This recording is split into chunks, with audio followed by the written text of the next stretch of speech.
ನಮಸ್ತೆ. ಸಂಜೆ ಒಬ್ಬರು ಕೌನ್ಸ್ಲಿಂಗಿಗೆ ಬಂದಿದ್ದರು. ಅದಾದಾಗಿಂದ ನಾನು ಅದನ್ನೇ ಯೋಚನೆ ಮಾಡ್ತಾ ಇದ್ದೆ.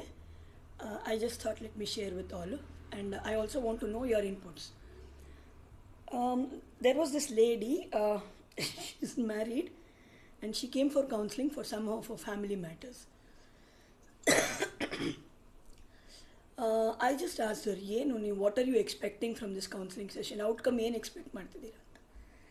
So she just said, my husband has to go by me. ಅಂದರೆ ನಾನು ಹೇಳ್ದಂಗೆ ಕೇಳ್ಕೊಂಡು ಬಿದ್ದಿರಬೇಕು. This is literally the word she used. ನಾನು ಹೇಳ್ದಂಗೆ ಕೇಳ್ಕೊಂಡು ಬಿದ್ದಿರಬೇಕು ಅಂತ.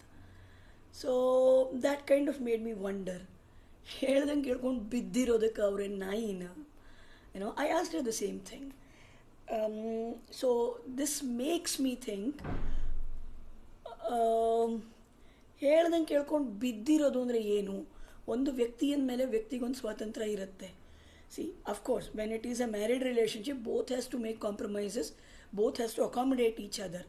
ಬಟ್ ನಾನು ಹೇಳ್ದಂಗೆ ಕೇಳ್ಕೊಂಡು ಬಿದ್ದಿರಬೇಕು ಅಂದರೆ ಅವರಿಗೆ ವ್ಯಕ್ತಿಶಃ ಅವ್ರಿಗೇನೋ ಸ್ವಾತಂತ್ರ್ಯವೇ ಇಲ್ಲ ಅನ್ನೋ ಥರ ಬದುಕಬೇಕು ಅನ್ನೋದಾದರೆ ಯಾರು ಎಷ್ಟು ದಿನ ಹಂಗೆ ಬದುಕೋಕ್ಕೆ ಸಾಧ್ಯ ಅಂತ ನನಗನ್ಸಿದ್ದು.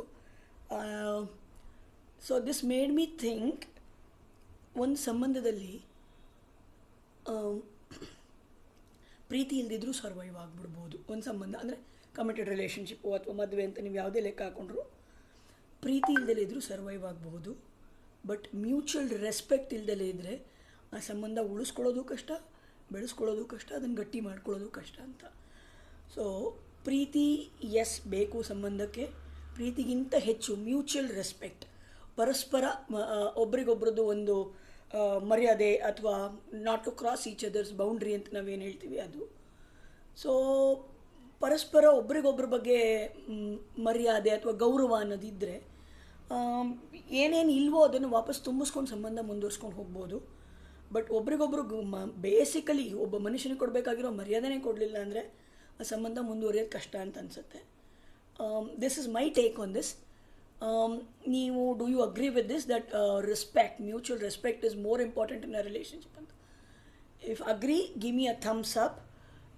If not, I would be curious and eager to know what is that you feel is an important ingredient to a committed, probably to enrich a committed relationship.